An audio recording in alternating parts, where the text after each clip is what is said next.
नमस्कार दोस्तों। उत्तर प्रदेश पुलिस का जैसा कि आप लोग देख रहे हैं कि डेट आ ही गई है और पिछली बार से भी कम समय आपको पेपर में दिया गया है। मुश्किल से आपको कुल मिला के 30 दिन, अभी आज से 29 दिन बचे हुए हैं। अब पेपर में आपको क्या करना है, कैसे तैयारी करनी है, ज़्यादा टाइम यूट्यूब से जुड़े रहना है कि ज़्यादा क्या करना है, सारी चीज़ें मैं आपको बता रहा हूँ। इस गाइडलाइन को आप फॉलो करेंगे तो इस एग्ज़ाम के पॉइंट ऑफ व्यू से आप बेहतर कर पाएंगे। और कम समय की एक स्ट्रेटजी होनी चाहिए, कम समय का एक आपका प्रोग्राम होना चाहिए कि किसी चीज़ को अगर हमें कम समय में करना है तो हमें किस किस तरीके का यूज़ करना चाहिए कि हम मैटर को बहुत कम समय में और एक अच्छी दिशा में होते हुए सिलेक्शन तक उस चीज़ को पहुँचा दें। तो अब जैसे पेपर में आपको 30 दिन बचा ही है तो कैसे आपको क्या पढ़ना है, रिवीजन करना है कि ज़्यादा टेस्ट देना है, टेस्ट देने का क्या बेनिफिट है या रिवीजन करने का क्या बेनिफिट है। सबसे बड़ा फ़ायदा आपका ये है मेरे भाई कि सब चीज़ का आपके पास नोट्स अवेलेबल है। उस चीज़ का आपको बहुत ज़्यादा बेनिफिट मिलेगा कि हर चीज़ का आपके पास नोट्स अवेलेबल है। तो उस हिसाब से आपको उस पर ज़्यादा काम करना है, किस किस मैटर पे आपको ज़्यादा काम करना है, क्या पढ़ना है क्या नहीं पढ़ना है। हाँ, बहुत ज़्यादा हार्ड वर्क करने से कुछ हो नहीं सकता है। अब समय है स्मार्ट वर्क करने का, तो कैसे हम क्या स्ट्रेटजी बनाएंगे मैं आपको बता रहा हूँ, ठीक है। तो आइए देखिए, जैसे आपको सबसे पहला काम ये करना है कि विषय वाइज आप रिवीजन करेंगे। सबसे ज़्यादा फोकस आपको किस चीज़ पर करना है मेरे भाई? सबसे ज़्यादा फोकस आपको करना है रिवीजन पर। क्योंकि रिवीजन करने का फ़ायदा क्या है? एग्ज़ाम में जो सबसे ज़्यादा समस्या आती है वो ये आती है कि हम टाइम को मैनेज नहीं कर पाते। टाइम की हमें कमी पड़ जाती है, टाइम की हमें दिक्कत आ जाती है। पेपर में हमें उलझने उत्पन्न होने लगती हैं कि यार टाइम नहीं है, अब हम कैसे इसको सॉल्व करें। और उसकी वजह से क्वेश्चंस हमारे क्या होने लगते हैं, गलत होने लगते हैं। तो आपका सबसे पहला काम होगा कि आप विषय वाइज चीज़ों को क्या करेंगे, रिवीजन करेंगे। ऑब्जेक्टिव क्वेश्चन से ज़्यादा चीज़ों को विषय वाइज आपको पढ़ना है। क्योंकि ऑब्जेक्टिव क्वेश्चन अगर आप करते हैं, जैसे मान लीजिए हिंदी में ही है, हिंदी में आपसे पूछ लिया कि द्विगुण व्यंजन बताइए, तो आपने द्विगुण व्यंजन तो बता दिया, लेकिन नुकसान क्या है कि आपकी सिर्फ और सिर्फ तैयारी द्विगुण व्यंजन की हो पाई, ना कि आपको ये पता चला कि दीर्घ स्वर क्या है, संयुक्त स्वर क्या है, काकल्य वर्ण क्या है, अर्ध स्वर क्या है। और आपको जो है ये नहीं पता चल रहा है स्पर्श व्यंजन कौन है, स्पर्श संघर्षी व्यंजन क्या है। तो इसलिए मैं कह रहा हूँ कि ऑब्जेक्टिव क्वेश्चंस करने से हमें एक चीज़ पकड़ में आती है, लेकिन अगर उस चीज़ का हम सब्जेक्टिव तरीके से पढ़ लेते हैं तो वो संपूर्ण चैप्टर ही हमारा कंप्लीट हो जाता है। तो हमें किस चीज़ पे फोकस करना है मेरे भाई? विषय वाइज रिवीजन करें, चैप्टर वाइज रिवीजन करें। जैसे आपको वर्णमाला पढ़ना है ना, तो आप वर्णमाला का ऑब्जेक्टिव मत करिए, वर्णमाला का पूरा सब्जेक्टिव पढ़ डालिए। अब पढ़ने के लिए आपके पास किताब अवेलेबल है। सबसे बेहतर बात है कि पिछली बार आप एग्ज़ाम दिए हैं और एग्ज़ाम देने की वजह से आप एक नोट्स उस समय बनाए हैं। तो फिर से अगर यूट्यूब पे आप आ जाएंगे, यूट्यूब पे पढ़ने लगेंगे, यूट्यूब वाले तो पिछली बार भी आपको संपूर्ण चीज़ दे चुके हैं, तो इस बार आपको क्या नया दे देंगे वो बताइए? कुछ नया नहीं देंगे, फिर वही चीज़ आपको देंगे। लेकिन उस वीडियो को आप 4 घंटा देखेंगे तो आप यकीन मानिए 4 घंटा में उसका 3 गुना आप रिवीजन कर लेंगे। इसलिए सबसे ज़्यादा जो बच्चे नोट्स नहीं बनाए थे वो तो बहुत लापरवाह है। नोट्स आपको बना के तभी रखना चाहिए था और उसका आप इसमें यूज़ करते। तो सबसे पहली चीज़ आप क्या करेंगे, विषय वाइज चीज़ों को रिवीजन करेंगे। मैथ को चैप्टर वाइज रिवीजन करेंगे। अब आप मैथ का मान लीजिए टेस्ट दे रहे हैं तो एक टाइप का क्वेश्चंस मिला, एक टाइप से कुछ नहीं होगा। आप एक बार 10 दिन में सारा चीज़ चाहेंगे तो रिवीजन कर लेंगे। तो मैथ को ऐसे रिवीजन करेंगे, चैप्टर वाइज रिवीजन करेंगे। और हिंदी को भी चैप्टर वाइज। जीएस पे उतना ज़्यादा फोकस नहीं करना है, क्योंकि जीएस एक हार्ड वर्क होगा और उस पर आप क्वेश्चंस उतना नहीं निकाल पाएंगे। मैथ, रीजनिंग, हिंदी में आप क्वेश्चंस ज़्यादा निकाल सकते हैं। मैं पेपर पास किया, यूपीएसआई का पेपर पास किया। अभी बिहार के पेपर में मैं आपको रोल नंबर दे रहा हूँ। बिहार के पेपर में 150 में 138 क्वेश्चंस मैं करके आया हिंदी का। तो इसका मतलब ये हो गया कि हमारी स्ट्रेटेजी बेहतर अगर है तो हम कम टाइम में पढ़कर भी बेहतर कर सकते हैं। दूसरी चीज़ आप याद रखेंगे, सभी टाइप के प्रश्न और कॉन्सेप्ट को कवर करेंगे, कोई भी टाइप छोड़ेंगे नहीं। यूट्यूबर को क्या करना है, उनको सिलेक्शन नहीं लेना है, वो तो आपको कंटेंट देंगे, आप उनसे ज़्यादा देर तक जुड़े रहिए, उससे उनका बेनिफिट है। आप क्या करेंगे कि सभी टाइप के प्रश्न, जैसे मैथ लगा रहे हैं तो आपको क्या मालूम है कि इस टाइप का प्रश्न आएगा, या आप ये सोचिए कि मास्टर को क्या मालूम है, क्या मास्टर के बोर्ड में मास्टर के रिश्तेदार बैठे हुए हैं जो उनको बता दिए कि नहीं इस टाइप का आएगा। भाई वो भी एक प्रीवियस पेपर देख के एक अनुमान लगाते हैं, आप भी प्रीवियस पेपर देखे होंगे, तो कोई फिक्स नहीं होता है कि यही क्वेश्चंस आएगा। इसलिए हम चैप्टर वाइज हर टाइप के क्वेश्चंस को सॉल्व किए रहेंगे, जिससे हमारा सिलेक्शन रिस्क में बिल्कुल ना जाए मेरे भाई। तीसरी बात, संभावित प्रश्नों पर ज़्यादा मेहनत करें और उनका शॉर्ट नोट्स भी बनाएं। जो प्रश्न संभावित है मेरे भाई, संभावित का मतलब क्या होता है, संभावित का मतलब ये होता है कि जिस प्रश्न के आने की संभावना ज़्यादा है उस पर आपको क्या करना चाहिए, ज़्यादा मेहनत करनी चाहिए। जैसे मान लीजिए मुख्यालय है, मंदिर है जीएस में, हिंदी में वर्णमाला है, संधि है, समास है, रचनाएं हैं, जो चीज़ों को फिक्स है। जैसे रचनाएं दुनिया भर की हैं, साहित्य तो इतना बड़ा है कि आप अनुमान नहीं लगा सकते, लेकिन आपको क्या करना है मेरे भाई, आपको साहित्य अकादमी पुरस्कार वाली रचना, व्यास सम्मान वाली रचना, ज्ञानपीठ पुरस्कार वाली रचना, सरस्वती सम्मान वाली रचना, इन सभी रचनाओं पर आपको क्या करना है मेरे भाई, फोकस करना है। इन सब रचनाओं पे आपको लगातार बने रहना है, क्योंकि ये आपके संभावित हैं।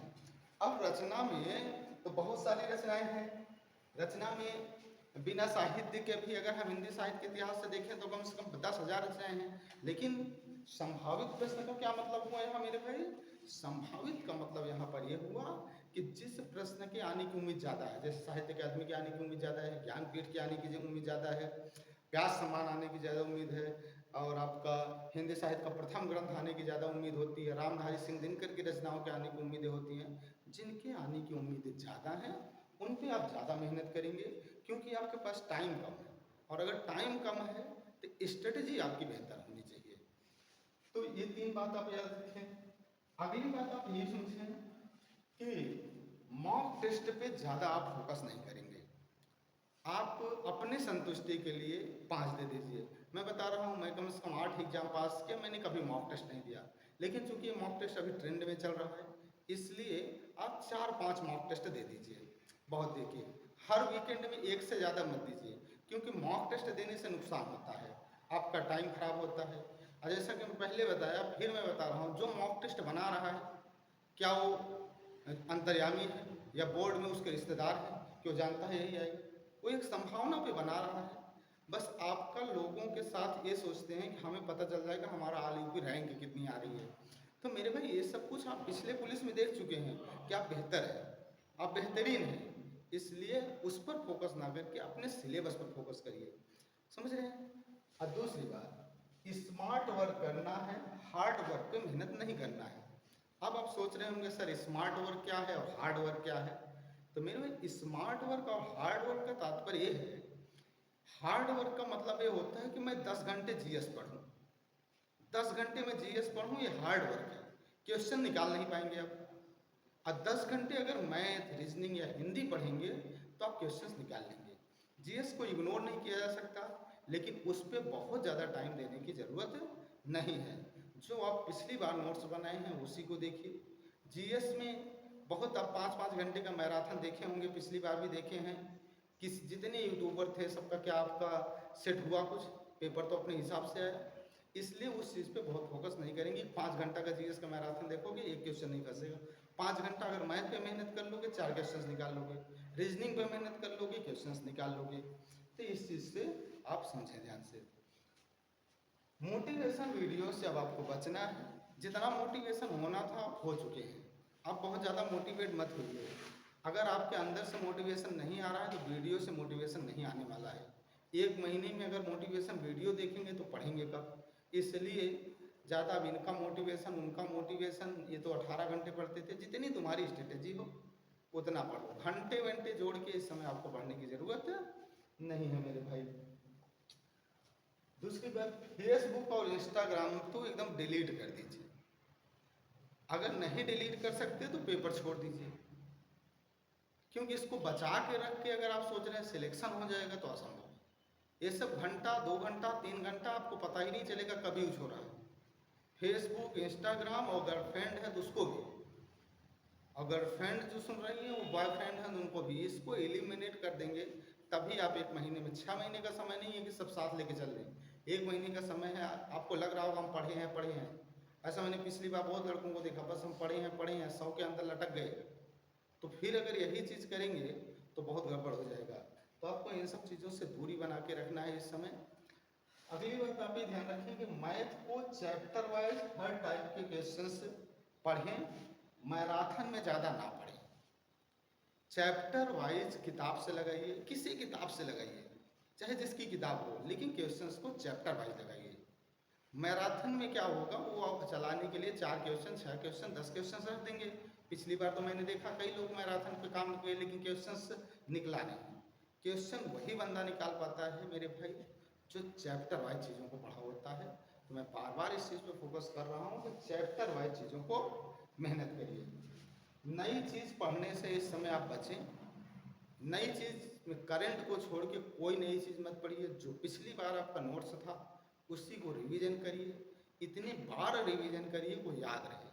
पेपर में टाइम की दिक्कत सिर्फ उन्हें आती है जो क्वेश्चंस को देखते ही सॉल्व करने की क्षमता नहीं रखते हैं, जो सोचते हैं कैसे सॉल्व होगा उनको दिक्कत आती है, और जिनको टाइम की दिक्कत आती है उलझ जाते हैं।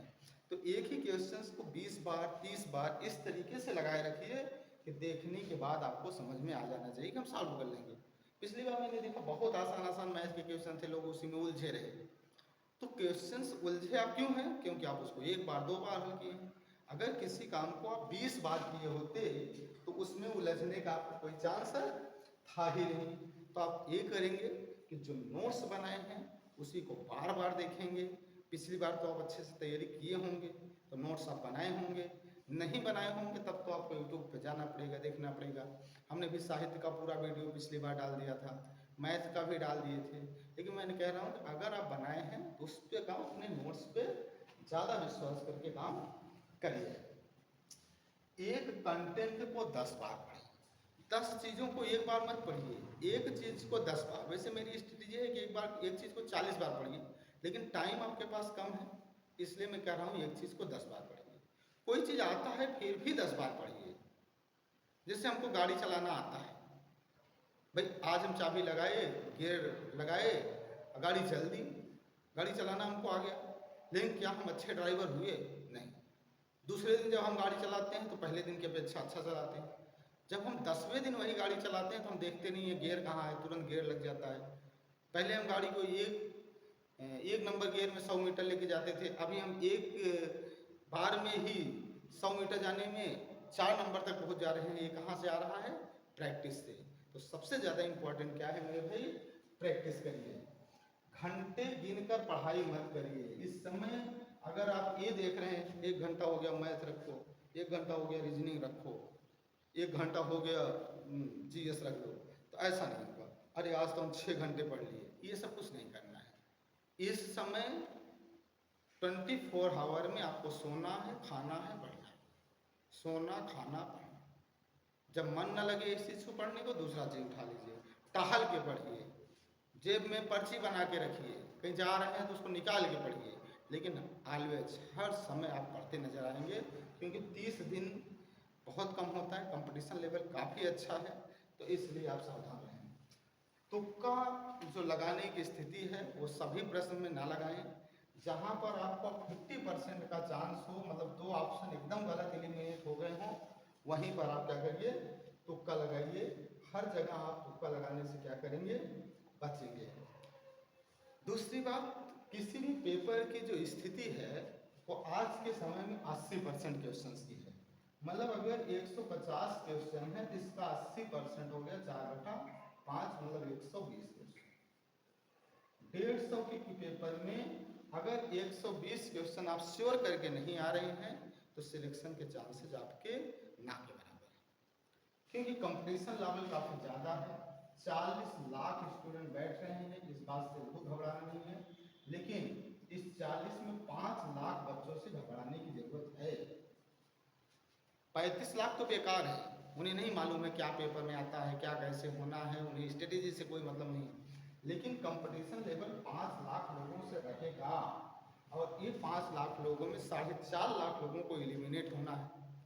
तो आप अगर ये सोच के चल रहे हैं कि हम 100 क्वेश्चंस पे सिक्योर कर लेंगे सिलेक्शन, तो ऐसा नहीं होगा, 120 तक जाना होगा। और मेरे भाई अगर 120 क्वेश्चंस तक जाना चाहते हैं तो उसकी स्ट्रेटेजी ये है कि आपका मैथ, रीजनिंग और हिंदी बहुत बेहतरीन होना चाहिए। और इन तीनों में मैं आपको बता दे रहा हूँ कि मैथ और हिंदी इसके टोटल क्वेश्चंस आपके निकलने चाहिए। 1-2 बाई मिस्टेक गलत होगा ही, निकलना वहाँ पेपर में टोटल चाहिए, तब आके आपके यहाँ 2-3 गलत होंगे, तब आप बेहतरीन कर पाएंगे। अगर इन दोनों पार्ट में क्वेश्चन छूट जाते हैं तो फिर सिलेक्शन के चांसेस ना के बराबर हो जाते हैं। जीएस बड़े बड़े तुर्रम खां भी 25-26 से ज़्यादा नहीं कर पाएंगे 35 में, और जो बहुत नहीं पढ़ा हो तो वो भी 19-20 करेगा। तो जीएस में आप बहुत ज़्यादा पढ़ लेंगे तो बहुत कर लेंगे, 5 ज़्यादा कर लेंगे, लेकिन वही टाइम अगर आप मैथ पे ज़्यादा कर लेंगे तो आप टाइम बचा लेंगे। ठीक है, तो इस हिसाब से आप पढ़ाई करेंगे, इस हिसाब से मेहनत करेंगे। हाँ, मैं आपके साथ पूरी तरह से खड़ा हूँ। जो भी आपको समस्याएं हो रही हैं उसके लिए मैं और भी वीडियोस डाल दे रहा हूँ। और अगर आपको मैथ वगैरह समझने में दिक्कत आती है, यूट्यूब से चीज़ें नहीं समझ पा रहे हैं और आपको बहुत ज़्यादा पूछने की आवश्यकता पड़ती है, तो आप ऑफलाइन क्लास ज्वाइन कर लीजिए 15-20 दिन के लिए। 30 दिन का समय है, मैं 20 दिन में संपूर्ण चैप्टर को रिवीजन करवा दूंगा। हर चैप्टर के अब टाइप वाइज नहीं कराना है, लेकिन हर टाइप के क्वेश्चंस को मैं यूज़ करवा दूंगा। 20 से 25 दिन में एक बेहतर स्ट्रेटेजी से आप बाहर निकल जाएंगे। हिंदी का मैंने साहित्य का पूरा वीडियो डाल रखा था पहले भी, और पेपर आप मिलाइए पेपर के पहले के वीडियो से, एक क्वेश्चंस मिल रहा है, मतलब उसके बाहर क्वेश्चंस आया ही नहीं है। हिंदी में जो जो चैप्टर हमने डाला उसके बाहर क्वेश्चन आया नहीं। अब मैथ में तो बाहर आने का कोई सवाल ही नहीं कि मैथ तांडव से बाहर आए। तो मैथ और हिंदी आपका जड़ रहेगा, रीजनिंग भी जड़ रहेगा। तो अगर बहुत ज़्यादा आप समस्याओं में हैं तो आप ऑफलाइन कोचिंग ज्वाइन कर लीजिए, और अगर बहुत ज़्यादा समस्याओं में नहीं हैं तो आप जहाँ से बैठ के देख रहे हैं वहीं से अपनी बेहतरीन स्ट्रेटेजी बताए हुए फॉलो करिए, और 120 क्वेश्चंस निकालना है। आप इसको मजाक में नहीं निकाल पाएंगे, बहुत बेहतरीन तरीके से ही निकाल पाएंगे। बाकी आपको मैं और अपडेट न्यूज़ देता रहूँगा कि पेपर में और आपको क्या करना चाहिए, कैसे करना चाहिए। कुछ जो चैप्टर के लिए लोगों का कमेंट आया है उन चैप्टरों को भी मैं डाल दे रहा हूँ जो बहुत दूर हैं, लेकिन अगर आप मार्केट में हैं, आसपास हैं, तो ऑफलाइन जुड़ना आपके लिए बेहतरीन होगा और क्वेश्चन सॉल्व करने के लिए बहुत आसान होगा। ठीक है दोस्तों, तो लगे रहिए, जुटे रहिए और जम के मेहनत करते रहिए।